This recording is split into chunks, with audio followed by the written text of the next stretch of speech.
The 82nd Airborne Division is the contingency division for the U.S. Army. The 82nd has the mission to deploy anywhere in the world within 18 hours on no notice and to fight and win. This means constant preparedness to fight in all environments of the world and preparedness to fight across the full scale of warfare. With mounting tensions all over the world, the 82nd Airborne Division, as part of the 18th Airborne Corps, spearheads our nation's forces that stand ready to protect our national interests. Our national strategy of realistic deterrence and rapid deployment demands quick reaction forces capable of a wide variety of missions. United States forces must be versatile, well-trained, ready for deployment anywhere in the world. The 82nd answers that need. As the largest airborne force in the free world, the 82nd takes maximum advantage of available airlift assets for the strategic deployment and tactical employment of the airborne force. To close with and destroy the enemy is the job of the 14,000 paratroopers that are the backbone of the 82nd Airborne Division. The division is composed of 3 infantry brigades, Division Artillery, an aviation brigade, and the Division Support Command. Each infantry brigade consists of 3 battalions. A battalion's organic weapons systems include the 81mm mortar, 60mm mortar, and AT-4, tow and Dragon anti-tank weapons. The soldiers carry the M16A2 rifle as their individual weapon and the 9mm pistol as requirements demand.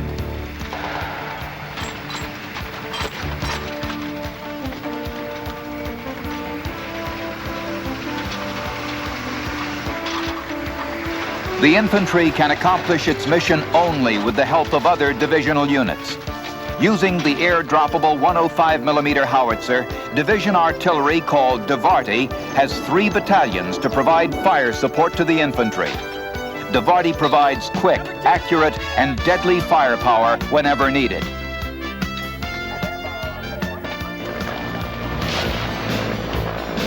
The 82nd Aviation Brigade provides continuous aviation support to the division with reconnaissance, air assault, and attack helicopter support.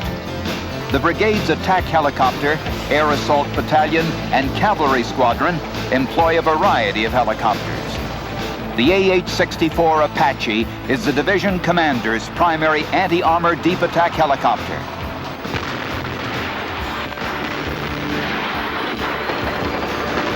The OH-58 Kiowa and the AH-1 Cobra are used for observation and armed reconnaissance.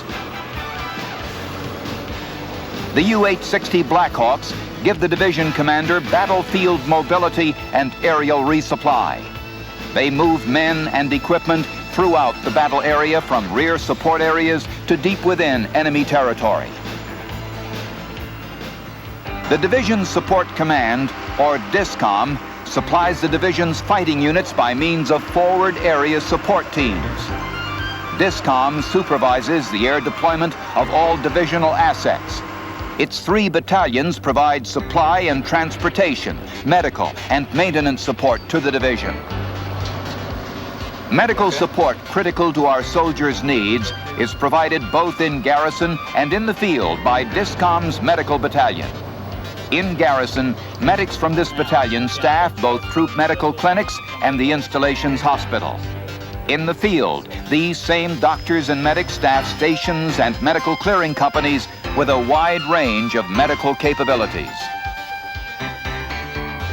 The Supply and Transport Battalion is responsible for general supplies, parachutes, food, fuel, ammunition, and ground transportation. Their riggers prepare all the parachutes for division jumpers and air-dropped equipment. From dozers to Dragons, the equipment of the division must be in top operating condition. This is the responsibility of the Maintenance Battalion. When repairs do become necessary in the field, well-trained soldiers rapidly repair and return to service that equipment to keep the division combat ready.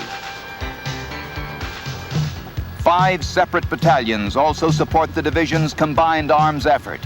An air defense battalion protects the division from air attack by using its Vulcan and Stinger weapon systems.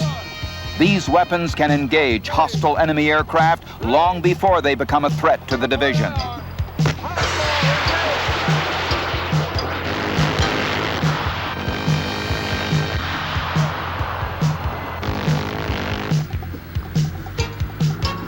The division's light armor battalion is the only one of its kind in the Army.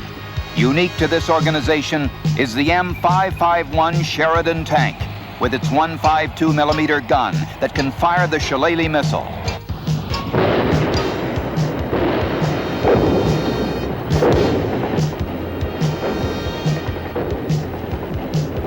The Sheridan can be dropped by parachute or by low-altitude parachute extraction.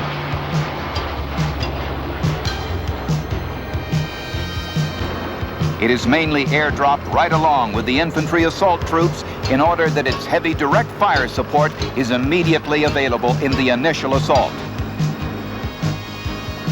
The Engineer Battalion has the men and equipment to facilitate movement of friendly troops on the battlefield, impede the enemy's movement, and enhance survivability by constructing fighting positions.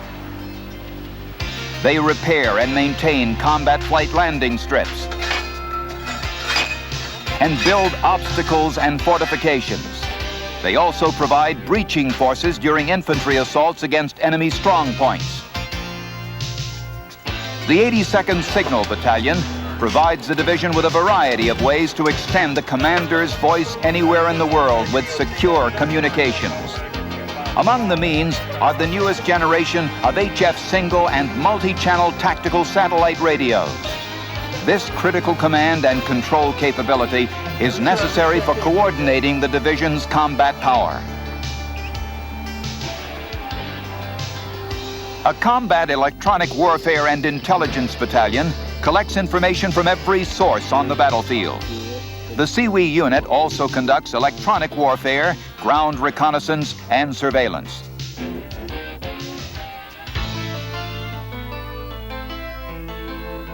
The division trains to fight at night, thus enhancing both survivability and the element of surprise.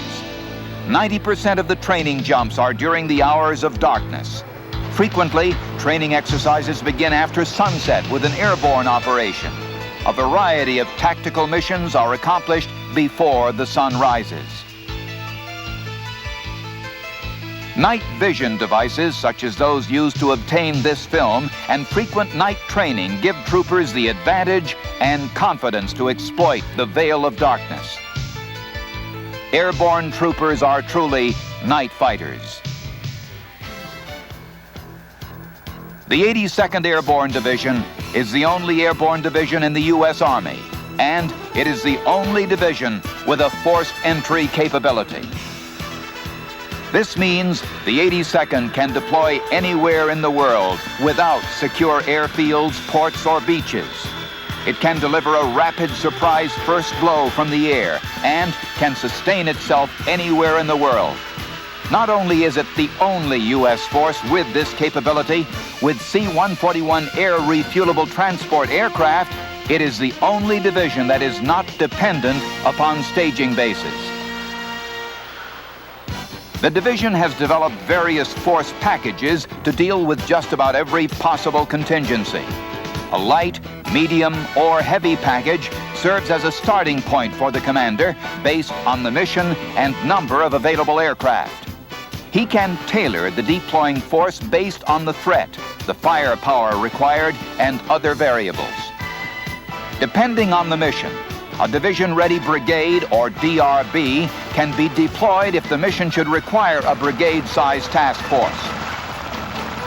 A DRB task force consists of the same elements as the division, but on a smaller scale.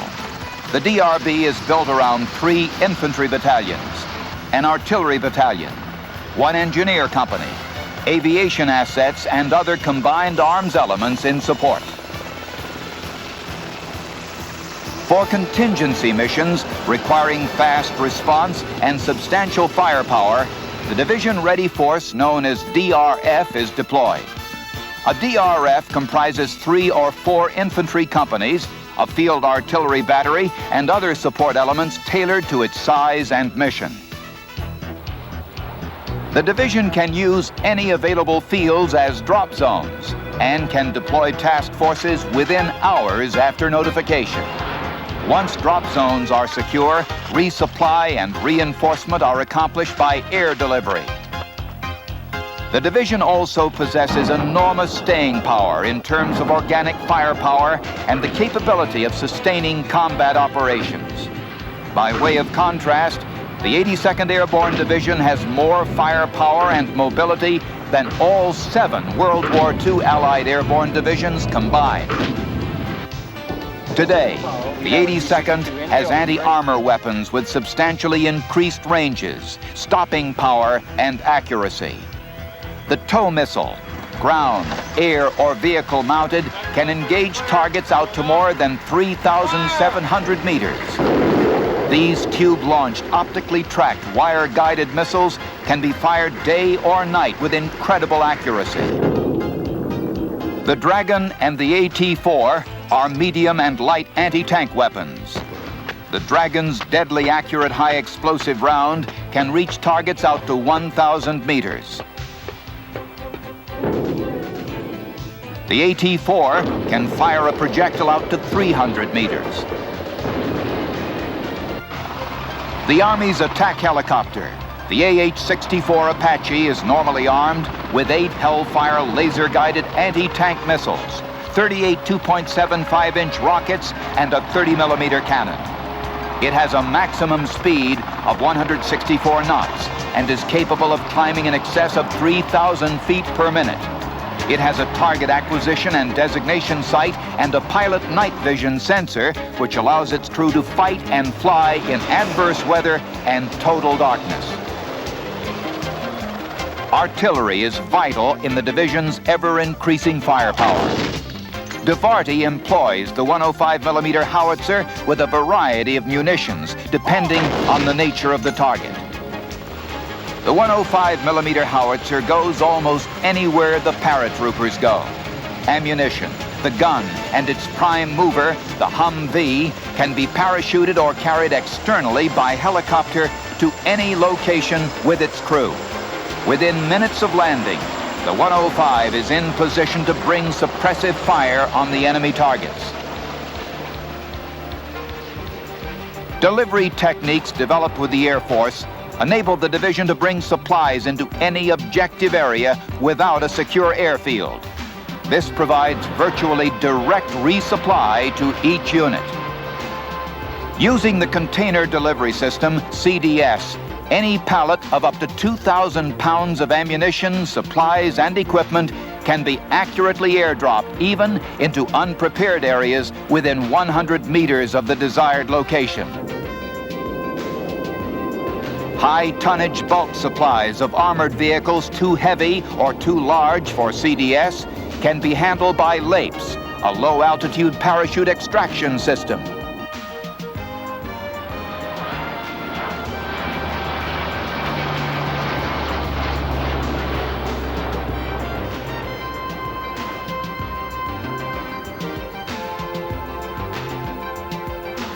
Refinements in heavy drop procedures and equipment allow the delivery by parachute of every item of combat support equipment except rotary wing aircraft.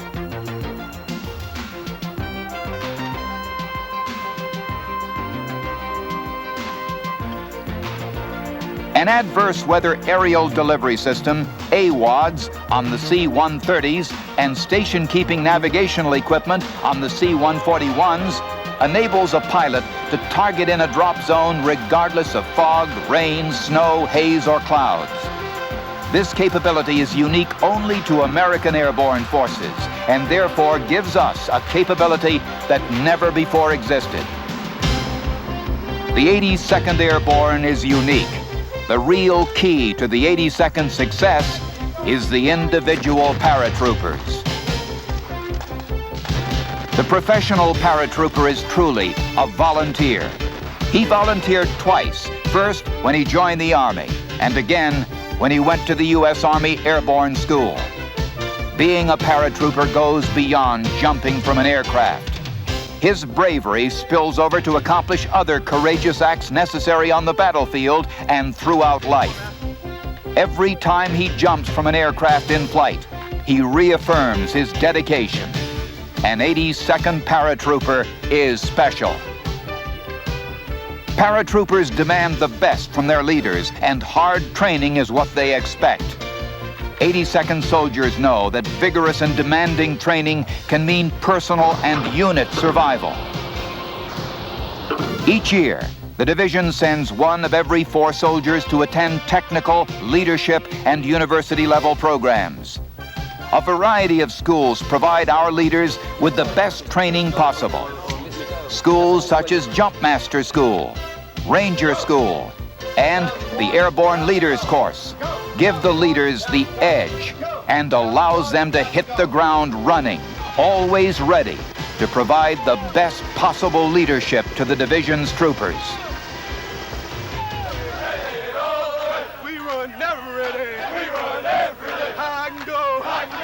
Physical fitness is a way of life in the 82nd. It's vital to success on the battlefield.